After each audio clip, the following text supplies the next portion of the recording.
Next, we're going to be discussing autoimmune liver disease and associated diseases. This is with Dr. Yimam, and she is the medical director of CPMC's Autoimmune Liver Disease Program, which provides access to a dedicated PBC care via their 14 outreach clinics in Northern California and Central Valley. She's also the founder of CPMC's AILD patient support group, which focuses on symptom management in autoimmune liver diseases in collaboration with CPMC's Integrative Medicine Department to provide a supportive platform of patients and caregivers via a monthly meeting. And if you could welcome Dr. Yimam. Thank you.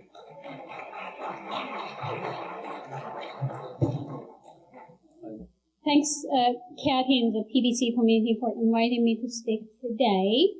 And the titles of Kathy told me to review and present today was what are the extrahepatic.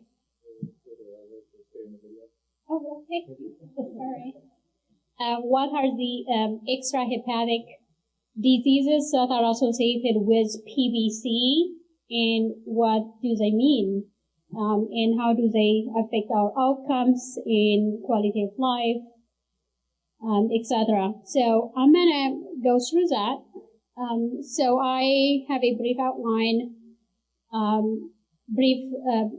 overview followed by reviewing the epidemiology and natural history of PBC-associated extrahepatic diseases and patients with PBC, and also PBC compared with matched control.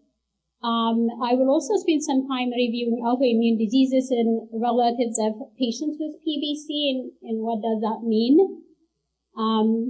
Also the impact of extrahepatic autoimmune conditions on PBC survival, and whether or not there is any benefit from ERSO on symptoms associated with extrahepatic autoimmune diseases. And I will briefly comment on how common are these extrahepatic autoimmune diseases in patients with AIH with PBC overlap syndrome. I think that was reviewed today, but I will just highlight some findings. So as we all know, PBC is characterized by T lymphocyte attack on the smaller intrahepatic bile ducts over time, leading to destruction and eventual disappearance of the bile duct, which we call ductopenia. And that causes signs and symptoms of cholestasis, such as itching, and over time it will lead to cirrhosis and liver failure over a long period of time. So when PBC should be suspected in anybody presenting with cholestatic liver enzymes, particularly with symptoms and itching, pruritus and fatigue. And as you know, elevated alkaline phosphatase is the hallmark, female affected more than male.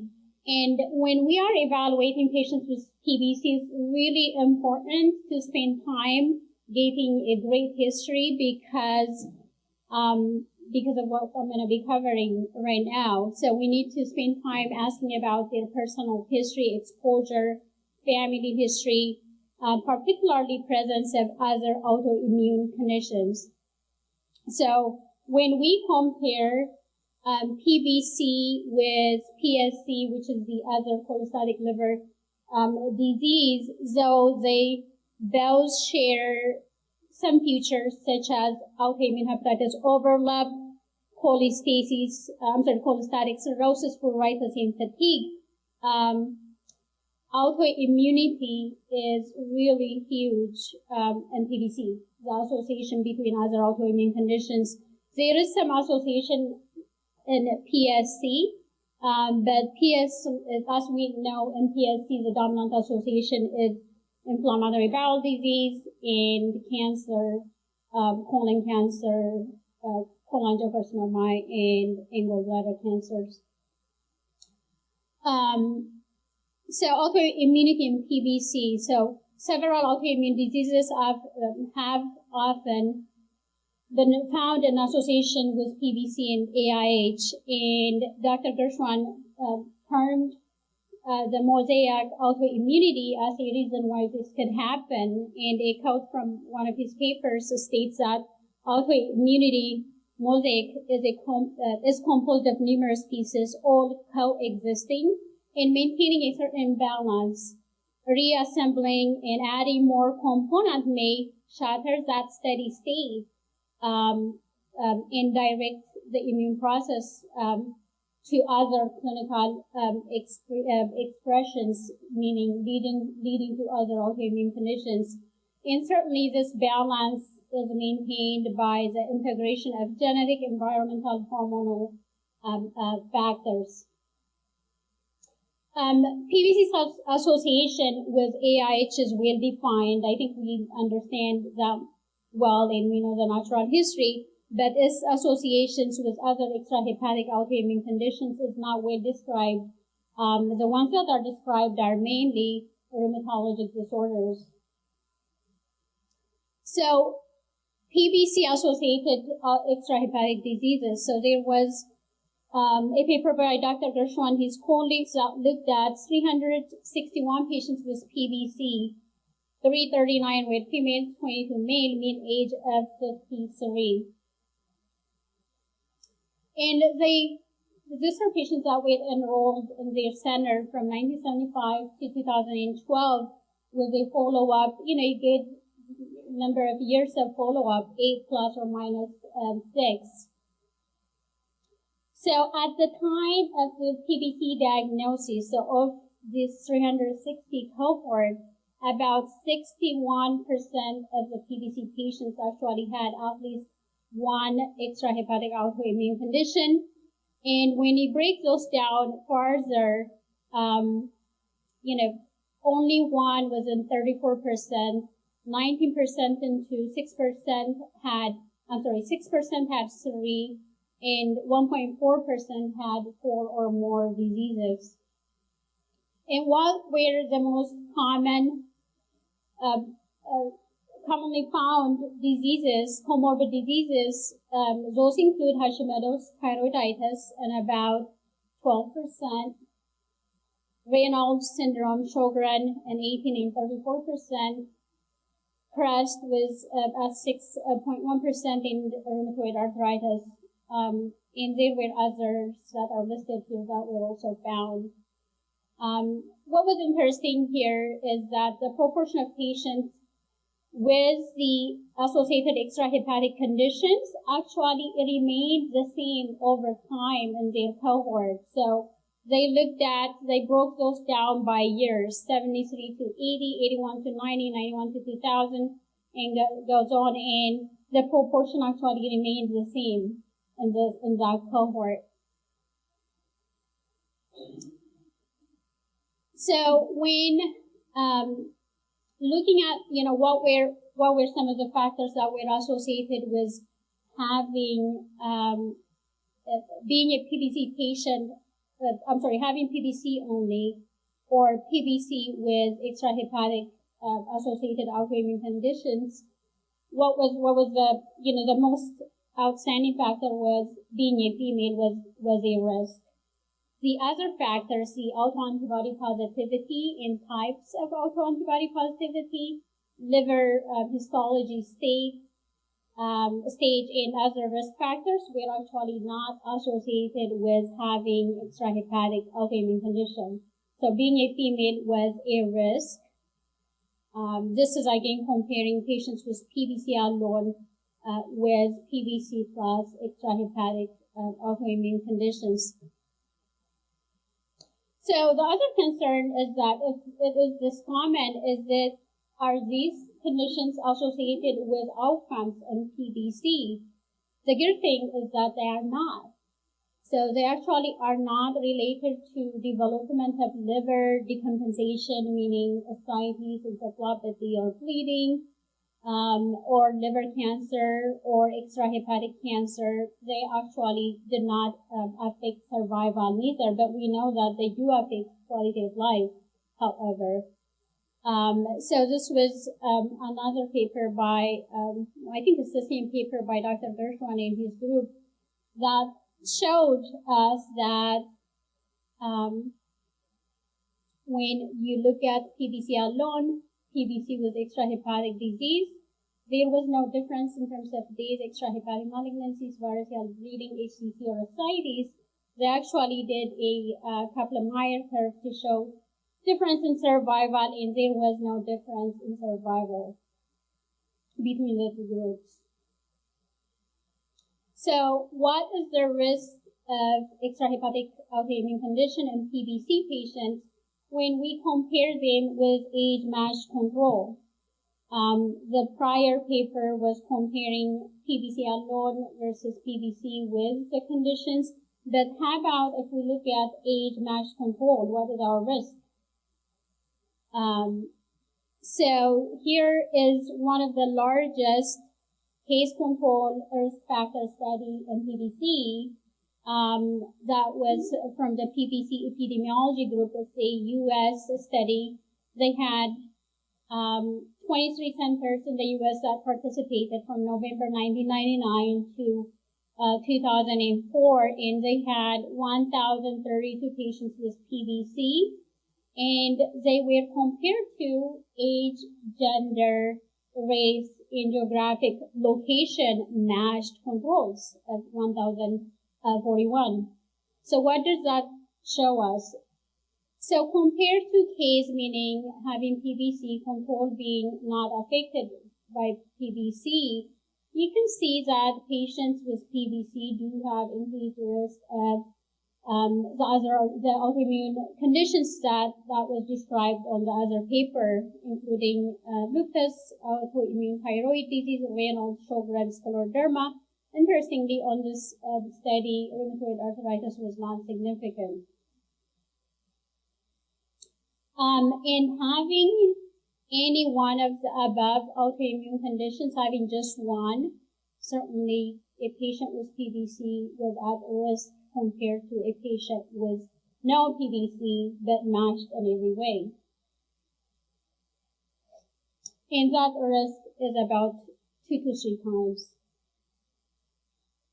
So this was also validated by a study. It is a French case control study, not as many patients, but they also confirmed that case versus control, age matched, risk factor matched.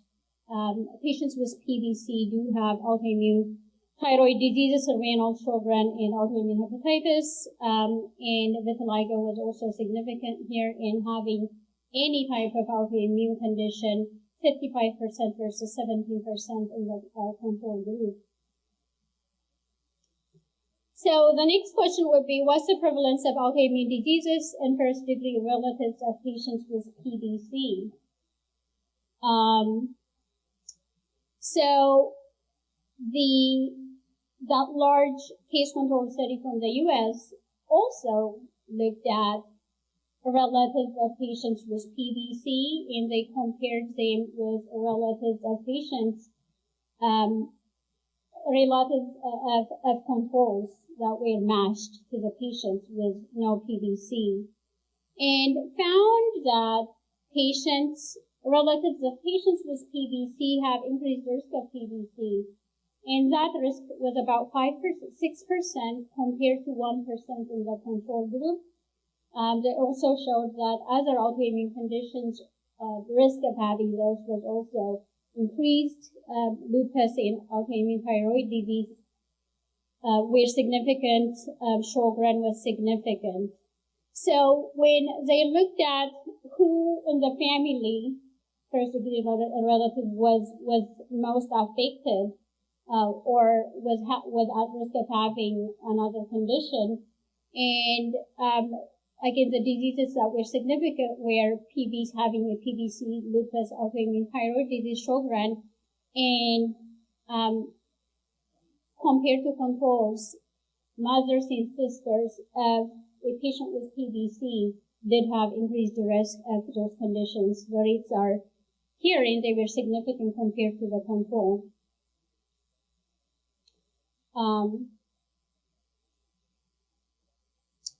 So this was also, again, validating the other finding from the French cohort, which also stated that relatives of patients versus control, they had increased risk of thyroid disease, PBC, and also having any type of autoimmune condition, 31 versus 20%. So these are relatives of patients with PBC compared to relatives of the matched control. So there is increased risk of autoimmune conditions, including PBC, and the rate of having any autoimmune condition between the two relatives was 20% in the control, 31% in relatives of patients with PBC. So when they did a multivariate analysis, meaning they did control for everything, they looked at different risk factors and independent predictor of having PBC. A family history of PBC had an odd ratio of 10.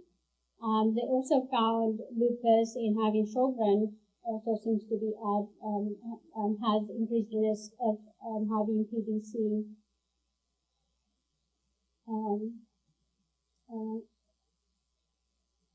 So in terms of autoimmunity and families with PBC, autoimmunity in families with PBC, in another study, the reported rate was about 14% of first degrees suffering from autoimmune conditions other than PBC. Again, highlighting the hypothesis that there is an underlying genetic predisposition leading to this. However, individual autoimmune conditions were seen at a lower rate in first-degree relatives than patients with PBC.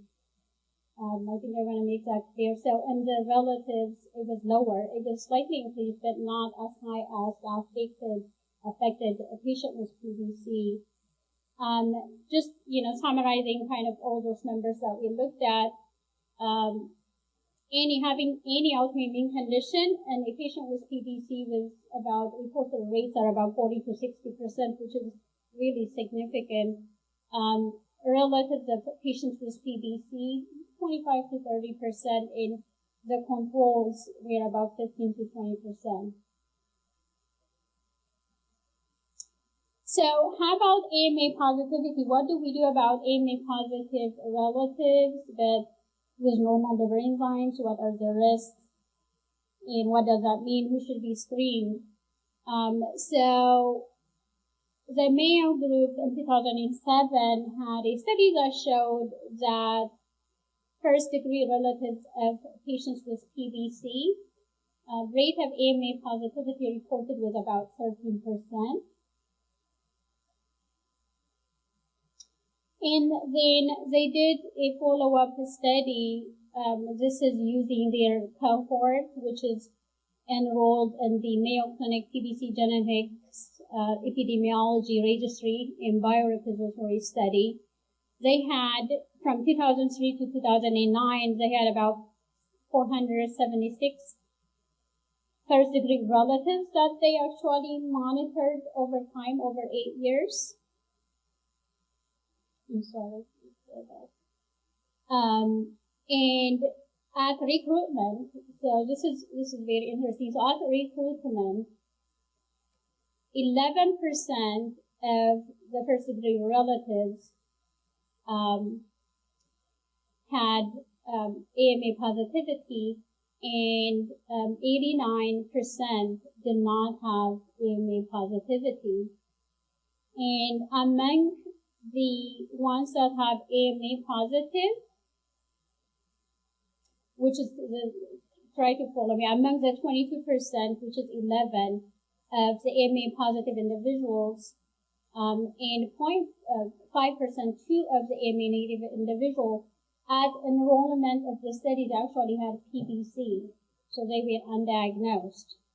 I think this kind of favors, maybe we should think about screening people at risk, but I will comment on that later. So they excluded those because they already had PBC, and they monitored the ones that did not have PBC diagnosed at enrollment, and that made up 40 individuals that were AMA positive and 423 that were AMA negative, followed for 8 years. That's again a good number of years to follow. The good news is that the rate of being diagnosed with PBC was very low, which is reassuring, meaning that they only had 1% in the AMA positive group, and which was 4% of their cohort, which was diagnosed with PBC, compared to 0.4% in the cohort that was AMA negative. And what is also good to know that is none of the AMA positive first-degree relatives with a normal ALK-Phos had a diagnosis of PBC. So having abnormal ALK-Phos, even though you have antibody positivity, if ALK-Phos is not high, the risk of having PBC is very low, which is reassuring. So, kind of adding all those up, first-degree relatives of patients with PBC, we know that they are at risk of developing the disease. And in fact, at enrollment, we had 11% that actually were diagnosed with PBC. What I did not mention is those 11% that were diagnosed with PBC actually had abnormal ALK-Phos. So you wonder if they were just not diagnosed to begin with, too. But, you know, they are at risk, and they should be screened for detectable AMA, and subsequently, you know, the Mayo group advocates subsequently following their liver biochemistry at some regular interval. However, we know that if you don't have elevated ALK-Phos, your risk of developing PBC is very low. And in fact, at 8 years, they had 0.4% in AMA negative PBC and 1% in AMA positive PBC that only had antibodies but normal liver enzymes that ended up having PBC. So while this data don't support a recommendation of a standard approach to follow first-degree relatives of patients with PBC, this information is helpful to know to counsel our patients about what to do. So now coming back to, is there any benefit? I think you all probably know that this is not no. You know, this is no. Does URSO help some of the symptoms of, or manage some of the manifestations of extrahepatic autoimmune diseases? And so this was a data from the original URSO study, the 13 to 50 milligram per kilogram study. And they had 180 patients with PBC that were part of this study, and they evaluated them at 2 years, and noted that there was no difference between treatment group in terms of resolution or spontaneous onset of having, spontaneous onset of having autoimmune features. So, PBC, ursodeoxycholic acid or responsiveness to URSO did not seem to have any effect. How about the severity of liver disease? So there was no, again from the same study, there was no relationship between URSO group versus placebo in terms of resolved or unchanged or acquired autoimmune conditions when you look at them based on whether or not their Mayo score improved or not on URSO. So URSO does not seem to be helpful in managing the symptoms, and responsiveness to therapy doesn't correlate with developing these conditions. So the other thing that comes up all the time in clinic is that do I have increased risk of cancers because of these multiple associations? This was looked at, is there increased risk of cancers in PBC given increased extrahepatic autoimmune conditions? And the answer is no. There is no increased risk of cancer. If you look at sex-related or not related organs, there was actually no difference between rate of cancers in patients with PBC compared to age, gender, geographic location, matched controls, which is good. One comment, I think there was prior smaller studies have commented about increased risk of breast cancer in PBC, which we now know that it is not the case. Larger studies did not confirm that.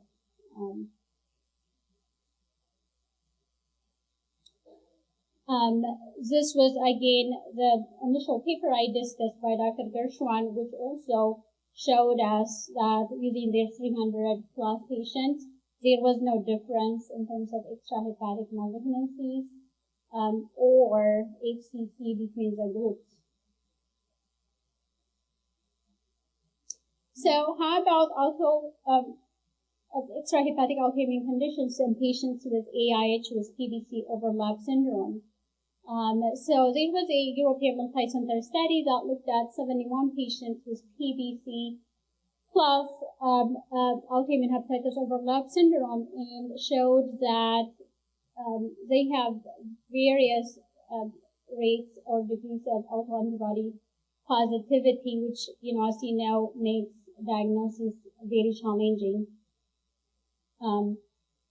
They showed also that patients with overlap syndrome and AIH with PBC overlap syndrome also have increased risk of autoimmune conditions, and the rate reported was about 43% for overall Sjogren, autoimmune celiac, rheumatoid arthritis, psoriasis were reported.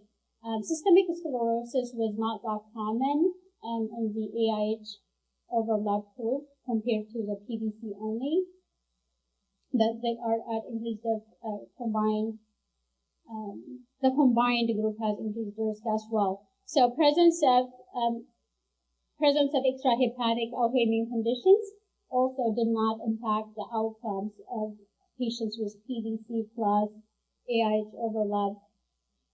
All right, so in summary, so we saw that roughly 40 to 60% of patients with PBC or PBC with autoimmune hepatitis overlap syndrome have at least one extrahepatic autoimmune conditions, mostly affecting females. And as we reviewed, the most commonly reported autoimmune conditions are listed here. Symptoms of Sjogren, Zika syndrome, Raynaud's, autoimmune thyroid diseases, particularly Hashimoto's, CREST, rheumatoid arthritis, and lupus. Certainly a thorough history taking is really, really the key, which can help us identify, affected individuals so that they can be appropriately treated for that particular disease, and also be able to diagnose unidentified or undiagnosed PBC in patients presenting with other symptoms. So it's good to really always think about the autoimmunity and that association in our patients. Again, as I stated multiple times, these extrahepatic autoimmune conditions don't affect outcome, they don't affect survival, they don't increase risk of cancer.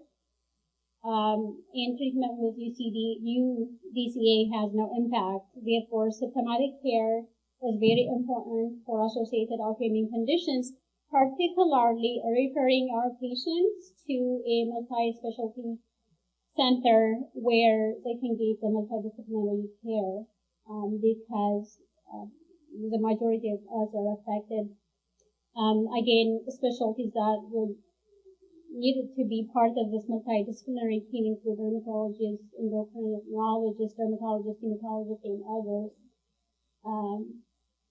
So we talked about the first degree relatives of patients with PBC, particularly females having increased risk of autoimmune conditions, including PBC.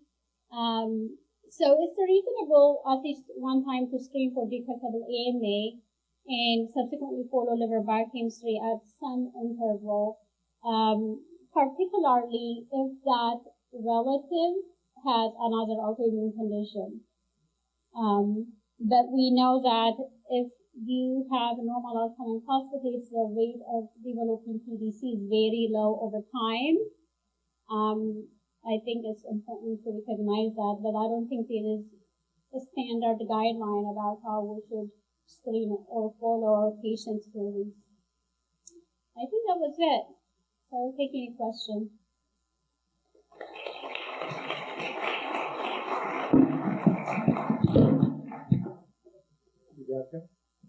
A couple questions while I was reading, listening to your presentation. One thing, as far as finding a high specialty center, you mentioned about trying to find one if you do have these extrahepatic. How do you recommend to find a center in your area? I think it comes down to being proactive about your care, and knowing the disease, and knowing what the complications are, and being an active participant. I think if you do that, if you inquire about, what is this, where am I going to go, what kind of treatment do I need, so always, challenge and question your providers so that you can get the appropriate care.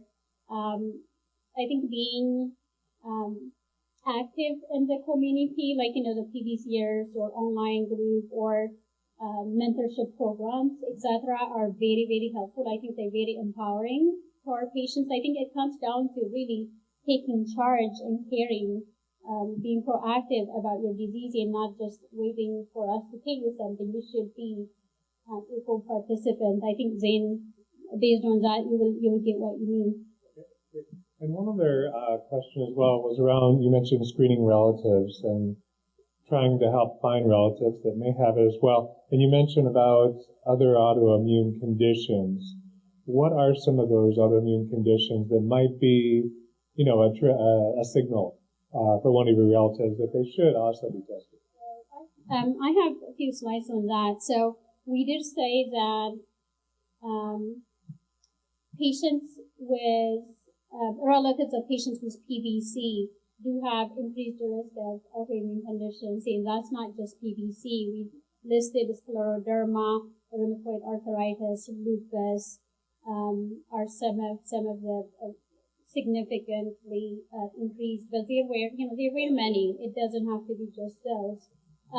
So I think in terms of the screening, so if we have, it would be reasonable to get a baseline lab autoantibody if you have, especially if you have a woman with a relative with PBC. But if your liver enzymes are normal, like I said, your risk is low, and intermittent every year liver biochemistry check would be helpful.